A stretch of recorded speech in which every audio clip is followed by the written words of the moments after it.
कार्तिक मास महात्म्य कथा अध्याय 7। कार्तिक मास महात्म्य कथा अध्याय 7। नारद जी ने कहा, हे राजन, कार्तिक मास में व्रत करने वालों के नियमों को मैं संक्षेप में बतलाता हूँ, उसे आप सुनिए। व्रती को सब प्रकार के आमिष, मांस, उड़द, राई, खटाई तथा नशीली वस्तुओं का त्याग कर देना चाहिए। व्रती को दूसरे का अन्न ग्रहण नहीं करना चाहिए, किसी से द्वेष नहीं करना चाहिए और तीर्थ के अतिरिक्त अन्य कोई यात्रा नहीं करनी चाहिए। देवता, वेद, ब्राह्मण, गाय, व्रती, नारी, राजा तथा गुरुजनों की निंदा भी नहीं करनी चाहिए। व्रती को दाल, तिल, पकवान व दान किया हुआ भोजन ग्रहण नहीं करना चाहिए। किसी की चुगली या निंदा भी नहीं करनी चाहिए। किसी भी जीव का मांस नहीं छूना चाहिए। पान, कत्था, चूना, नींबू, मसूर, बासी तथा झूठे अन्न का भी प्रयोग नहीं करना चाहिए। गाय, बकरी तथा भैंस के अतिरिक्त अन्य किसी पशु का दूध नहीं पीना चाहिए। कांस्य के पात्र में रखा हुआ पंचगव्य, बहुत छोटे घड़े का पानी तथा केवल अपने लिए ही पका हुआ अन्न प्रयोग करना चाहिए। कार्तिक माह का व्रत करने वाले मनुष्य को सदैव ब्रह्मचर्य का पालन करना चाहिए। उसे धरती पर सोना चाहिए और दिन के चौथे पहर में केवल एक बार पत्तल में भोजन करना चाहिए। व्रती कार्तिक माह में केवल नरक चतुर्दशी, जिसे छोटी दिवाली भी कहा जाता है, के दिन ही शरीर में तेल लगा सकता है।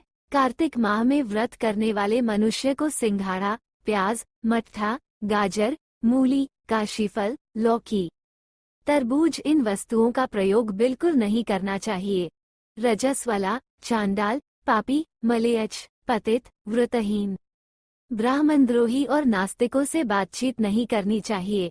भगवान विष्णु को प्रसन्न करने के लिए अपनी शक्ति के अनुसार चांद्रायन आदि का व्रत करना चाहिए और उपर्युक्त नियमों का पालन करना चाहिए। व्रती को प्रतिपदा को कुम्हड़ा, द्वितीया को कटहल, तृतीया को तरूणी स्त्री, चतुर्थी को मूली, पंचमी को बेल, षष्ठी को तरबूज, सप्तमी को आंवला, अष्टमी को नारियल, नवमी को मूली, दशमी को लौकी, एकादशी को परवल, द्वादशी को बेर, त्रयोदशी को मट्ठा, चतुर्दशी को गाजर तथा पूर्णिमा को शाक का प्रयोग नहीं करना चाहिए। रविवार को आंवला का प्रयोग नहीं करना चाहिए। कार्तिक माह में व्रत करने वाला मनुष्य यदि इन शाकों में से किसी शाक का सेवन करना चाहे तो पहले ब्राह्मण को देखकर ग्रहण करे। यही विधान माघ माह के व्रत के लिए भी है। देवोत्थानी एकादशी में पहले कही गई विधि के अनुसार नृत्य, जागरण, गायन, वादन आदि करना चाहिए। इसको विधिपूर्वक करने वाले मनुष्य को देखकर यमदूत ऐसे भाग जाते हैं जैसे सिंह की गर्जना से हाथी भाग जाते हैं। कार्तिक माह का व्रत सभी व्रतों में श्रेष्ठ है। इसके अतिरिक्त जितने भी व्रत यज्ञ हैं वो 1000 की संख्या में किए जाने पर भी इसकी तुलना नहीं कर सकते, क्योंकि यज्ञ करने वाले मनुष्य को सीधा वैकुंठ की प्राप्ति होती है।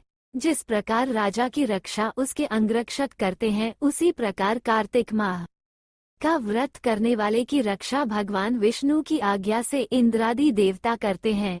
व्रती मनुष्य जहाँ कहीं भी रहता है वहीं पर उसकी पूजा होती है, उसका यश फैलता है। उसके निवास स्थान पर भूत, पिशाच आदि कोई भी नहीं रह पाते।